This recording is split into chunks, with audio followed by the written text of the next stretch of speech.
Hello, everyone. My name is Jinjie. I'm the PhD candidate under the Blue 21 program at NTNU.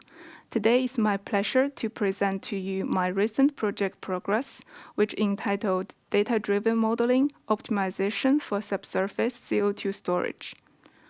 My project is born under the background of the mitigation of carbon footprints, which aim to inject CO2 into appropriate geological formations for storage in CCS, carbon capture and storage.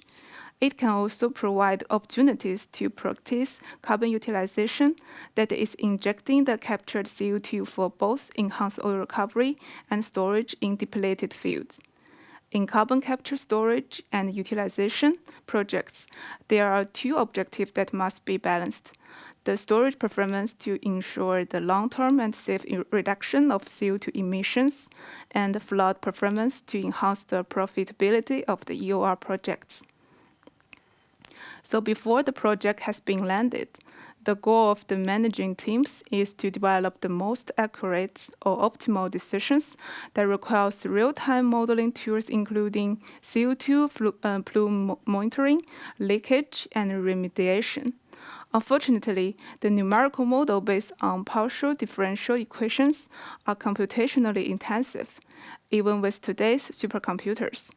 Due to the high computing cost associated with the numerical reservoir models, bending all the underlying factors of coupled fluid interaction, the hydrodynamic, and the geomechanical processes in the range of the parameter space is extremely hindered. So in real cases, a robust and accurate reservoir model that incorporates the well, rock, and fluid data is required to mimic the static architecture and dynamic behavior of porous media. When the high-fidelity model is applied to the entire reservoir management workflow, thousands of simulations may be performed for uncertainty quantifications, the risk analysis, the history matching, and field development planning, and the production optimizations, where the computational footprint of each execution is already prohibitive.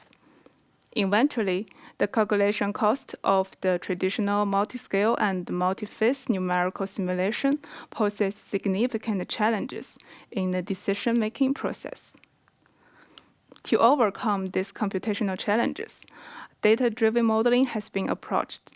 Data-driven models can be understood here as proxy models that can replicate the results yielded by added data from the numerical model or the real field data within an acceptable range of accuracy. Under this context, my first attempt is to delicately characterize fluid flow through porous media to implement CO2 injection in the water-depleted reservoir, which is the first step to formulate the optimal scheme of a hybrid CO2 storage and EOR projects. Sensitivity study has been implemented on 16 parameters regarding the reservoir and operation uncertainties. Then, the 16 parameters has been ranked in order of sensitivity to pick up the most important decision variables and dominated uncertainties. Experiences gained from these comprehensive numerical designs aided us in reducing the dimensions and narrowing the possible ranges for each uncertain parameter in the modeling and optimization of real-field scenarios. In conclusion, to overcome this computational challenge of traditional multi-scale and multi-phase numerical simulation, data-driven modeling has been approached. By data-driven modeling, the result can be replicated by added data from the numerical model or the real-field data within an acceptable range of accuracy, but in a quicker manner. By using this approach, our main focus is to develop an advanced framework from existing CCUS methods to reach more informed decisions and tackle the bottleneck created by doing exhaustive simulations. So this can be different from hydrocarbon reservoir management. We would like to develop new data-driven integrated modeling and optimization tools to further complete and propagate knowledge and technology in sustainable utilization of the subsurface. And thank you for listening.